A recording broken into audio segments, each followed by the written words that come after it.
Mas Hendra atau siapa yang manggilnya? Hendra bisa, aku nggak bisa. Nurse Hendra aja lah ya. Boleh? Terima kasih sudah mampir di channel YouTube saya. Dan kamu adalah orang perdana. Selamat di podcast saya, ya. Oke. Pertama-tama perkenalan diri dulu aja kali ya. Boleh. Ya. Silakan Pak Hendra. Nama saya Abu Hendra, saya dari Keperawatan Stik Muhammadiyah. Saya tamatan tahun 2020. Ya, lanjut perkenalannya udah ya. Nurse Hendra bagaimana?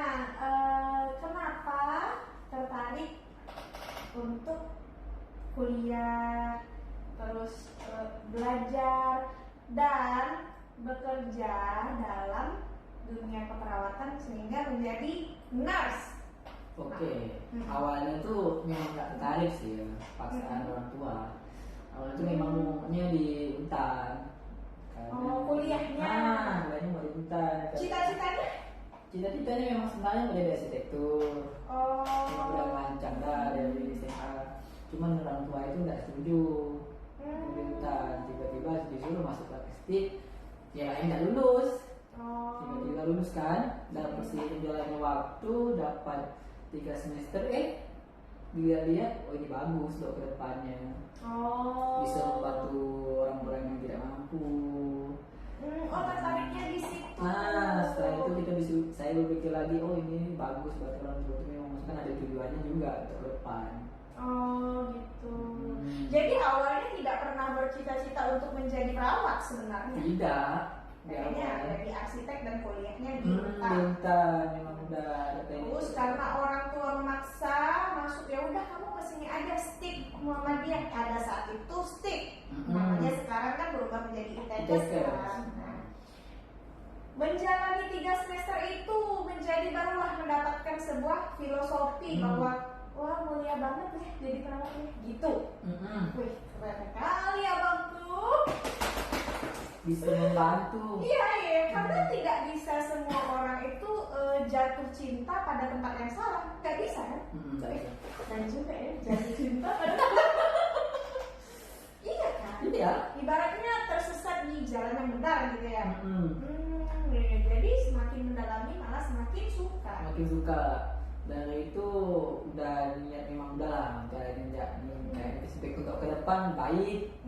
Bisa juga bantu orang-orang rakyat kecil, ibaratkan kita di tengah ada uang untuk berobat, kita tahu kita bisa bantu. Dari situ pelan-pelan sampai lulus kuliah memang itu kan Nurse Hendra menganggap bahwa baiknya itu bisa bantu orang, amal jariah kita lah ya. Ada nggak hal-hal yang menyenangkan atau sesuatu stase? Itu kan pasti banyak stase keperawatan kan, ada beberapa sistem persarapan, entah medical bedah, entah kejiwaan dan lain sebagainya. Masalahnya perawat ini kan ilmunya luas banget ya, Nurse Hendra.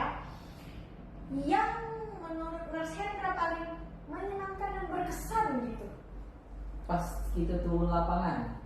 Turun ke lapangan maksudnya? Turun ke dinas. Prakteknya. Praktek profesinya itu justru ya. Kan 1 tahun tuh kita di rumah sakit tuh. Pas di masa-masa itu tuh kita banyak ketemu macam-macam ragam manusia. Iya. Dengan penyakitnya. Dengan karakternya, pokoknya semuanya kita nampak di situ. Dengan tanda-tanda kematian pasien juga kita nampak. Jadi itu bisa mengetahui bahwa pasien itu mau meninggalnya itu udah dekat atau belum. Kayak ada pasien ini harus butuh perawatan apa. Jadi kita tuh penanganan itu udah nampak dari sebelum kita mau. Ini udah tahu ini harus apa sih yang mau kita lakukan. Jadi udah ibaratkan udah tidak nerawang lagi. Secara medis ya. Secara medis. Berarti perawat ini juga ikut mendampingi pada saat pasiennya sakaratul maut, begitu kan? Iya, soalnya kan minta persetujuan dulu. Misalnya pasien itu penurunan kesadaran, kita minta persetujuan sama keluarga mau di RJP atau enggak. Kalau misalnya mau di bantuan pertolongan. RJP itu apa maksudnya? Itu nanti kita tuh di BHD.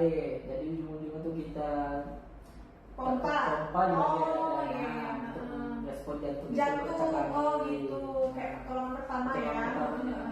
Nah nanti di situ tuh kita nilai lagi, minta dulu persetujuannya dari keluarga pasien. Kalau keluarga pasien memang menyetujui, boleh kita lakukan. Kalau memang enggak, jangan.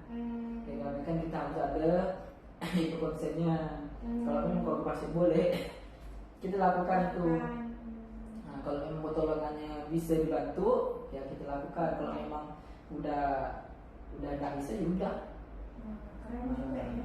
Iya. Pada saat turun ke lapangan tadi itu untuk profesi nurse, sering Nurse Hendra mendapatkan kasus yang seperti itu karena kan menurut penjelasan kayaknya berkesan banget di bagian yang sakaratul maut itu. Pernah? Itu mas sering. Tiba-tiba penurunan kesadaran langsung turun itu sering. Ya cuman itulah, balik lagi ke persetujuan pasien juga kan, keluarga. Ada yang memang mengajukan penolakan, ada yang memang diterima harus melakukan tindakan, ya kita lakukan tindakan. Sebanyak Nurse Hendra praktek, banyak yang nolak, apa yang Terima. Oh nerima ya, berarti keluarga itu sangat-sangat berusaha untuk menyelamatkan nyawanya. Dan juga kita sebagai perawat memang tugasnya kan memang untuk menyelamatkan pasien. Kembali itu lagi. Kompleks sekali ya, dari perawatan sampai dengan sakaratul maut pun didampingi. Tidak cuma dia gimana harus kita dampingi, memang kompleks kita kayak gitu. Itu adalah hal yang menyenangkan dari Nurse Hendra. Nah, bisa ketemu banyak kawan-kawan dari berbagai macam instansi. Jadi kita bergabung. Tapi yang paling banyak kalau nurse tuh 1 tahun kita full. Oh jadi nggak ada putus-putusnya ya? Nggak ada. Di rumah sakit. Lama sekali berarti. Lama kak. Kalau itu kan tadi yang menyenangkan. Nah, yang nggak menyenangkannya nih, kira-kira apa nih Nurse Hendra? Ketidak terimanya pasien bahwa saudaranya sudah meninggal. Jadi ada beberapa keluarga pasien itu mengajukan kayak tidak terima bahwa keluarganya meninggal. Jadi ujungnya bagian tim medis yang disalahkan. Oh sering? Itu ada, sering malah. Kalau misalnya melihat adegan seperti itu, apa yang Nurse Hendra rasakan? Ya mungkin kalau saya sih pribadi ya, yang namanya orang hilang itu ya memang sakit, cuman dibalik lagi jangan melibatkan memicu untuk menjadi api lagi, ibaratkan udah untuk tenang baru kita jelasin lagi untuk depannya. Ini memang kenyataan kayak gini pak, tidak bisa kita balikin lagi. Kita udah berusaha dan juga udah menolong, kalau memang udah takdirnya kita tuh nggak bisa juga. Karena kita kan cuma bisa membantu untuk mengobati. Selebihnya kita tidak tahu, Allah semua yang ngatur itu. Iya benar. Berarti itu tuntutan perannya kuat banget di situ sebagai perawat dan tenaga medis ya. Kuat kak. Kita harus simpati, empati dan harus bisa memisahkan itu. Harus. Oh berarti itu kesulitan yang Nurse Hendra hadapi di lapangan. Gitu. Kalau kayak paling sulitnya tuh itulah tuh kadang pasien itu marah. Kadang kalau memang kita tak sabar ya bisa ditinju, makanya balik lagi sama kita harus bisa menjaga juga kan. Tapi kita juga harus mengerti di sisi lain bahwa kita juga harus merasakan yang dia rasakan, bahwa kehilangan itu berat gitu ya. Cuma kan sejauh ini kita sebagai tim medis juga sudah berusaha ya nggak sih? Oh gitu ya. Nah yang terakhir nih Nurse Hendra, harapan Nurse Hendra. Harapan tuh apa nih? Harapannya di dunia keperawatan ini, saya hadir di dunia keperawatan ini adalah untuk apa harapan kedepannya? Terserah mau perawat sebagai caregiver atau sebagai sumber daya atau ilmu keperawatan mungkin. Harapannya sih untuk dunia keperawatan ini lebihnya sih fokus untuk mengembangkan diri. Jangan cuma stuck di satu tempat. Yang namanya kita perawatan nih harus berani, jangan takut. Banyak anak-anak keperawatan yang takut melakukan suatu tindakan, nggak berani melakukannya. Nah, kalau kita takut itu stuck di situ. Oh iya. Maksudnya kan perawat ini kan luas ya. Jadi kita harus mencoba yang lain juga. Oh gitu. Jadi mengembangkan diri teman-teman. Harus gitu mengembangkan diri. Juga bisa kita melakukan kayak kombisit. Oh jadi mengembangkan diri teman-teman. Kayak ada lagi harapannya? Ada yang kedua juga untuk pemerintah di sini pesannya. Nah soalnya di bagian keperawatan ini kan paling rentannya untuk kena penyakit kan. Iya. Nah, dan juga paling rentannya ketemu pasien. Nah, kontaminasinya kalau bisa sih karena kan dari perawat nih nggak besar. Salary? Salary nggak besar. Ibaratnya kan nggak tahu sendiri kan perawat itu berapa. Resikonya macam mana? Ya, bayarannya bayarannya tidak terlalu, resiko kerja tinggi. Ya. Dan uraian tugasnya juga, tanggung jawabnya ya. Untuk menyusun kebijakan tersebut ya sepertinya. Kayaknya untuk seluruh tenaga medis, iya betul, tenaga medis ya. Itu perlu karena kita paling rentannya. Soalnya mau siapa sakit pun tidak mandang bulu. Nah, mau presiden sakit, pemerintah dan sakit. sertifikat kita pun ya kayaknya sulit didapatnya untuk keahlian kita gitu loh. Misalnya coba apa? Nurse Hendra yang sudah ikutin keahliannya apa aja? Perawatan luka, sirkumsisi. Tuh, perawatan luka, sirkumsisi. Terus apa lagi?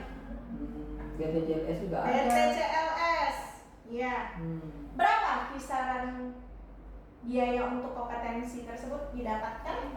Itu kalau untuk semuanya sih puluhan juta. Wah, berarti ada sekitar 7 jutaan satu kali pertemuan kompetensi. Kompetensi tergantung yang kita ikut materinya sih. Tapi kalau untuk luka mahal ya? Untuk luka mahal. Paling mahal emang di luka. Karena pun manajemennya beda juga di luka kan. Itu perawatannya beda, bahan-bahannya pun memang mahal. Untuk luka. Oke, Nurse Hendra terima kasih penjelasannya.